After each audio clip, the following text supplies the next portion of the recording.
is scheduled for one fall. Your referee, Rob Page. First, weighing in at 107 kilos from Switzerland, Claudio Castagnoli.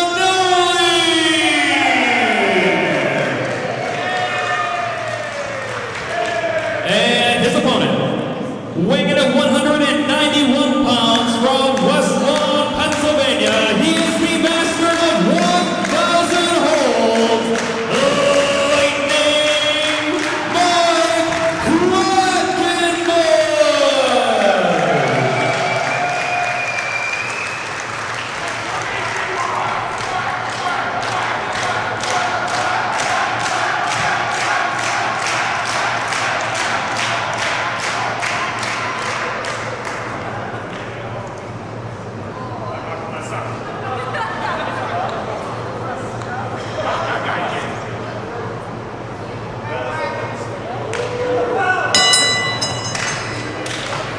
From the movie Anchorman, this is a biggie. Mike Quackenbush, Claudio Castagnoli facing off for the first time live in Minnesota. And this is the first time I have seen them wrestle each other. This is going to be incredible.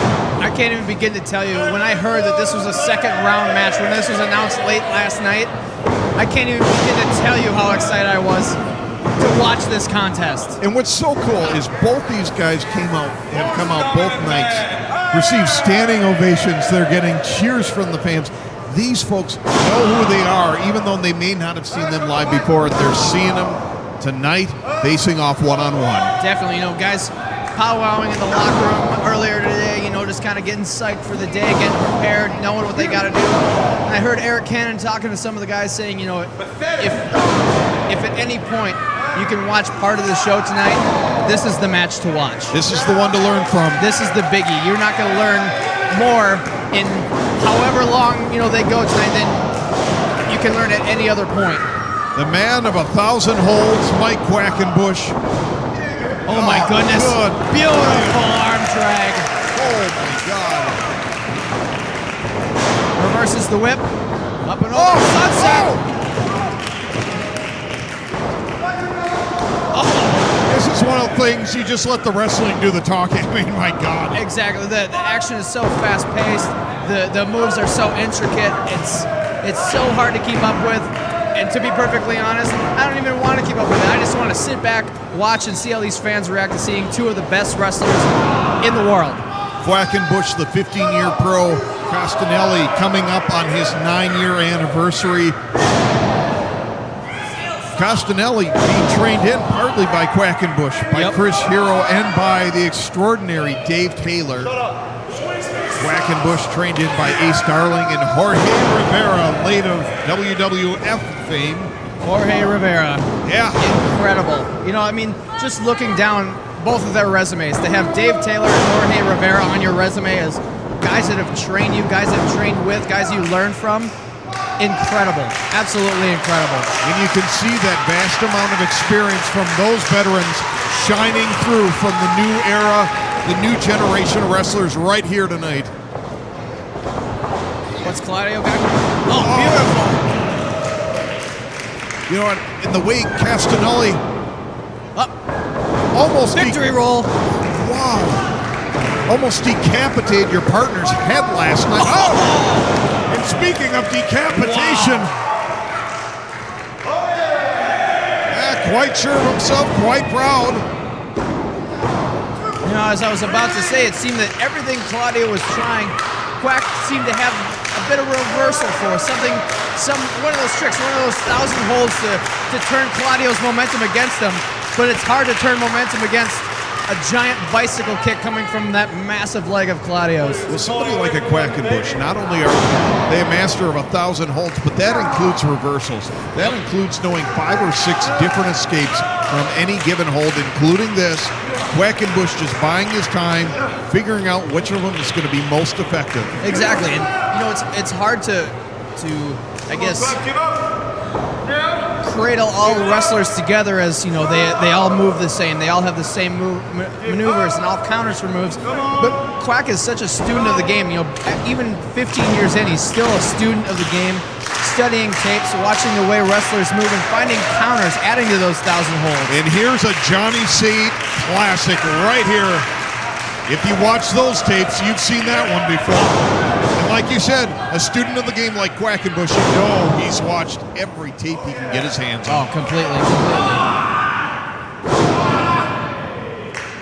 And that's the way you learn. If you want to be a student, it's not just about training in the gym. It's about watching the tapes, figuring out, studying the veterans, the people who have had the greatest successes in many different forms of wrestling, and combining it into your own arsenal. Exactly. Watching tapes of guys who've made it, guys who've made a name for themselves and been successful in professional wrestling, they got there for a reason. And if you can get your hands on tapes of these guys and study from them and learn from them, who knows? One day you could be in a position like a Quackenbush or a Castagnoli or an Eric Cannon, be in that position to be remarked as one of the best wrestlers. And don't misunderstand me. I mean, that getting in the gym and training is very important, not just from a muscular and cardio standpoint, but getting on the mat. Oh my goodness. Like we know Ben Saylor likes to do, because you have to try these reversals. Oh, wow. You have to try the holds. Quackenbush still favoring that left arm from last night. Yep. Something we definitely talked about. Your injuries from yesterday coming into today. High-risk maneuver. Castagnoli gets him, but Quackenbush able to slip out, and that left arm's starting to affect him.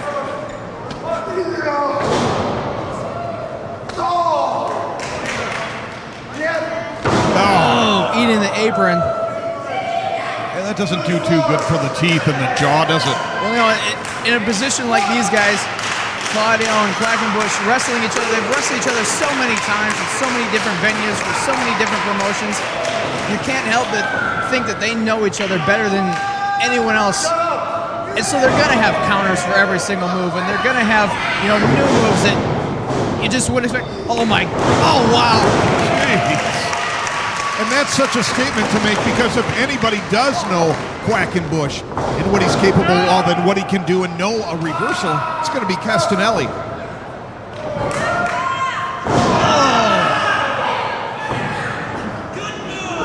Yeah, Quackenbush, that left arm. That took so much abuse last night in his match with Ophidian. Yep. There were a couple of times we thought Ophidian was going to pull out a great upset in advance. I mean, can you imagine how much that would have changed the tide of this tournament? Claudio and Ophidian today. That would have been a completely different style contest than we're seeing right now.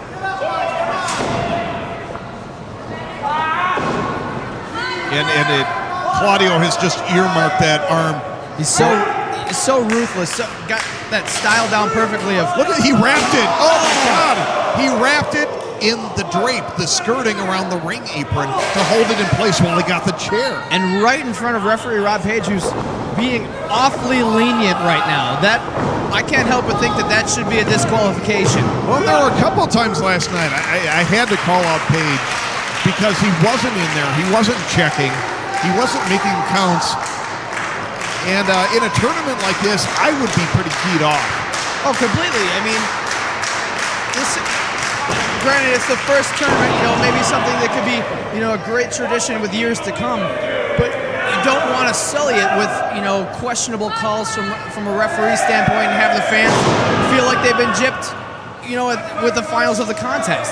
Castagnoli making like Gene Anderson and Ole Anderson dropping a big knee. And that already injured arm of Quackenbush. Oh, now he's just toying with him. Adding insult to injury.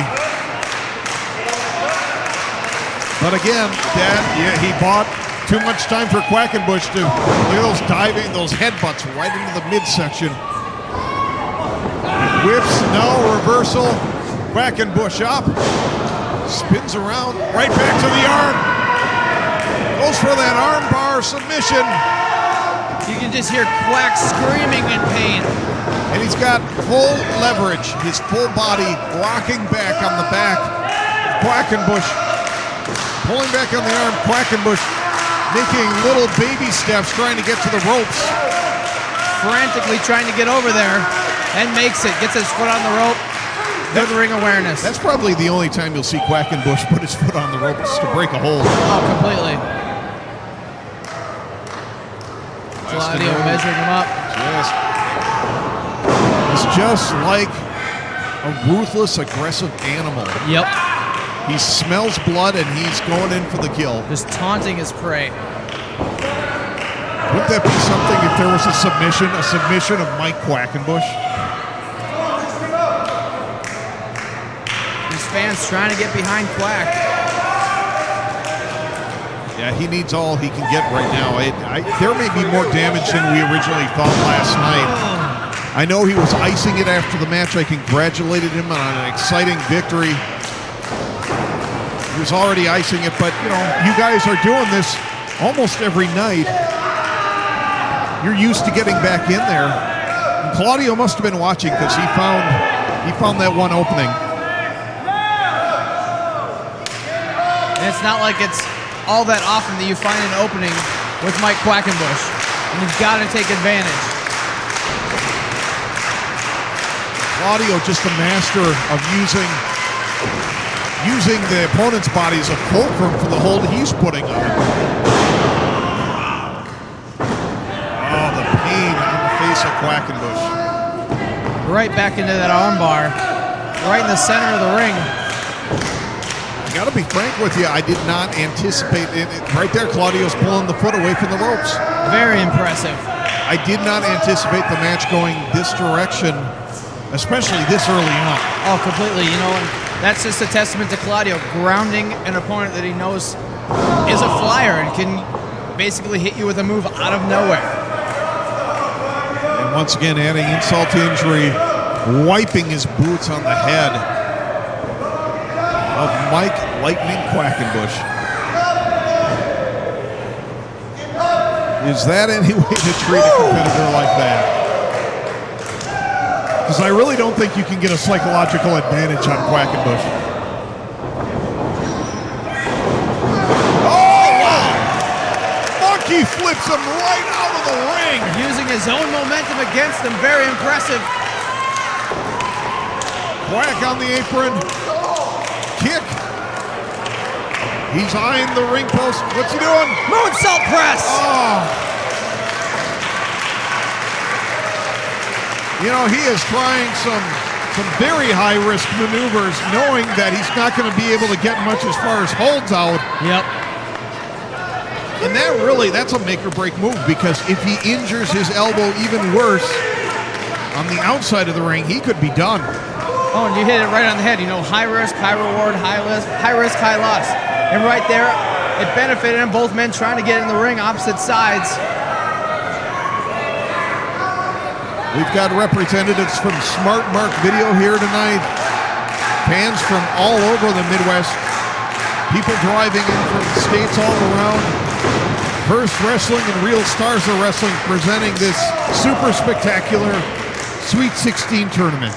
Just a phenomenal event. And, you know, any event that can put on a match of this caliber, definitely something that's awesome to be a part of. Castagnoli. Oh, Quackenbush able to slip out. Oh, he goes to the abdominal stretch that he used to put Darren Corbin out of the tournament last Quack night. reverses. Incredible. A backslide. Oh, and with that elbow in the pain that it's in, able to use whatever power he had left. Folds him up. Goes to the ropes. Ducks it. Oh! Hit. Oh, beautiful hurricane run. Two. Yeah. Oh. Spiked him. Oh, I thought Quackenbush was going to get it. Oh, what a backbreaker. Wow. Catching him out of midair. Incredible strength from Claudio. Claudio measures on, but he misses. Drives that shoulder into the ring post.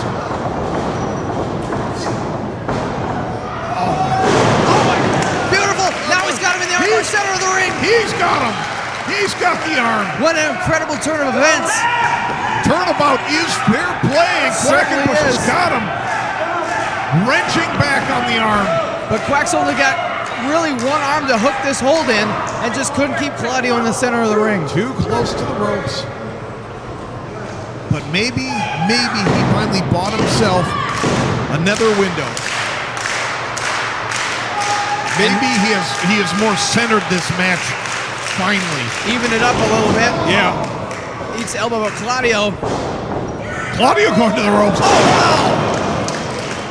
Springboard European uppercut. Oh! Good night. Ringo bomb. Got it. 2. And that's it.